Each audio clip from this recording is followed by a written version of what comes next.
Russo'sBrand.com, where the pros are the pros. What do you guys think is really behind the WWE working with TNA? Because I don't understand how it benefits them. I mean, TNA, absolutely, I am all over that, but I don't understand how that benefits. I think they're taking the whole industry over, buddy. And Anthem is fucked. They had paid Billy Corgan $1.8 million, and how much have they lost? In their audience, some weeks 2,000 to 6,000 people watching the show. Have a good live house on a pay-per-view to brag about it. Locker room's tight. They get rid of D'Amore.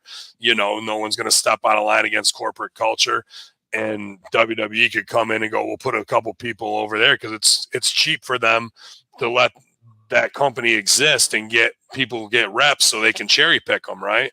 But if you want to sell to the Saudis or you want to increase your portfolio, these are the easy ways to do the forbidden door stuff where they don't have to pay Joe Hendry and they don't have to pay Jordynne Grace, but they get all of that crossover, oh my God, PR for a one-off paycheck, when they show up, and maybe they'll cherry pick Moose or whoever other great talent that's there. But I think they want to take the whole industry under their wing and sell it all in one big bundle. And that may bring Stevie back to the John Moxley promo, right, Stevie? Well, yeah, I think that was a counter. And I think the real reason why they're doing it, at least for now, the ultimate thing is to get the tape library. That's all that TNA is worth, is the tape library with AJ and everybody who's currently in WWE. It's a way to sell more subscriptions, or even if they want to sell Blu-rays, DVDs, it gives them a fresh set of matches for AJ and other people. But I think what they did was, you want to do Forbidden Door? You want to bring in New Japan and do all this stuff and everything? Watch what we can do it and do it the right way. Yeah. Way more over people and household names. That's what they're doing. They're taking every bit of the little bit of identity difference that AEW has and say, we do the same exact thing, and watch all this. And they can use the TNA people as NXT talent, like Joe Hendry. God. He won't sniff the main roster because I don't think they think he's over enough right now to even do that. Maybe go ahead. And he's not right now. It's sort of that one-trick pony. They brought the Hardys in to do a little bit of a twist on it, but they should have pulled the trigger on the kid back when Ziggler won the thing. That's just my. Well, they should have pulled the trigger on. I mean, this is more money left on the table. They've given Joe Hendry the spot. The guy could probably sell. I don't know how many people are watching. 500,000 on NXT. He could sell 100,000 iTunes overnight with a parody song. If you start conditioning your audience to that, that's $100,000 for that kid every goddamn week. Just doing a knockoff song. And they go, well, he was in the main event, so that's pushing up because he's an Impact guy and got on WWE TV. Didn't we do them a solid? And he's challenging for the Impact title. No, the business is putting him over, getting the NXT title on him, having him go back over there with his NXT shit so you can draw that NXT audience to kickstart Impact. That's what we're really trying to do for them.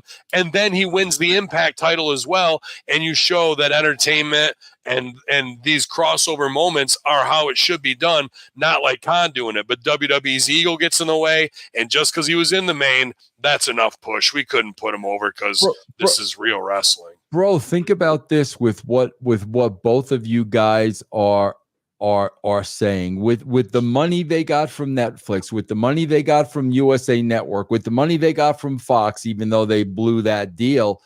Bro, think about they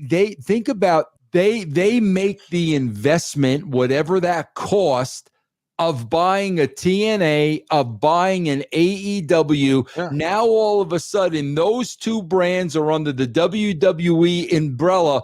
What is WWE getting for those television rights?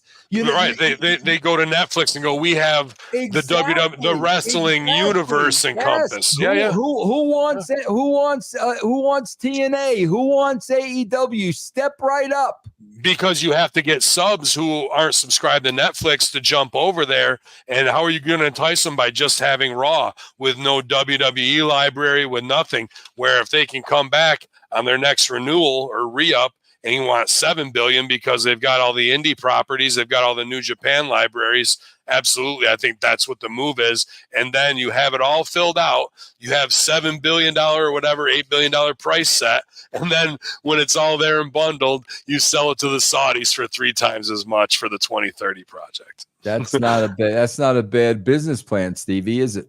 No, it's not. And I would say if you can bring a TNA or even an AEW to Netflix along with WWE, they're going to have more viewers there than they would right now.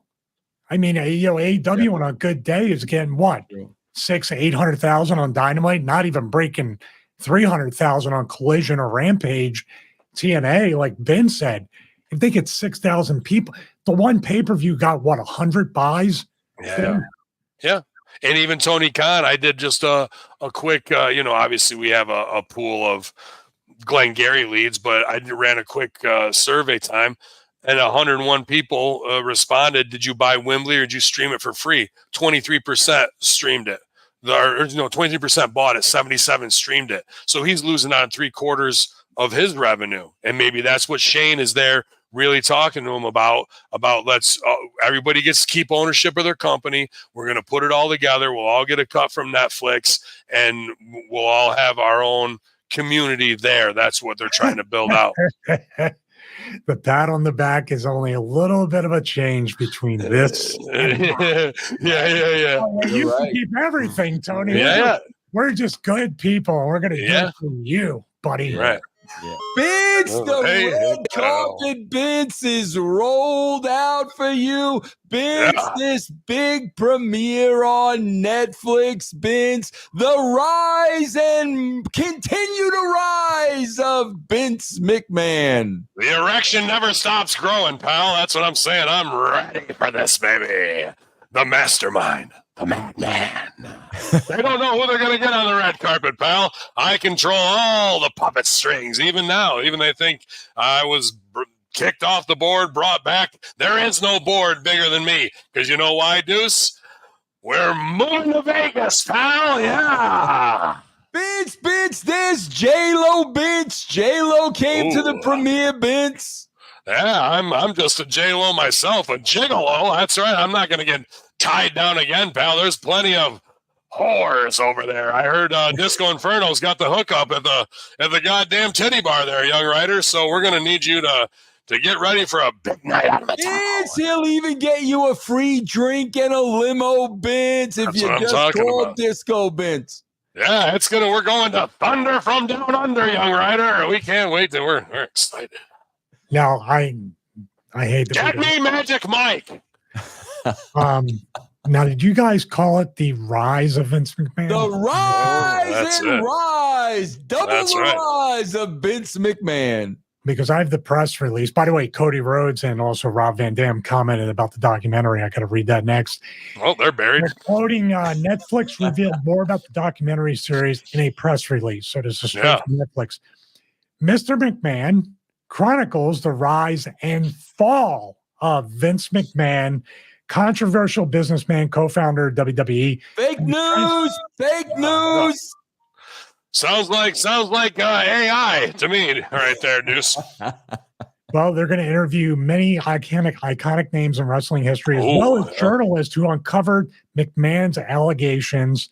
Filmmaker Chris Smith from Tiger King, your favorite show. Oh, yeah, can't get enough. That goddamn Carol Baskins, she's a bitch.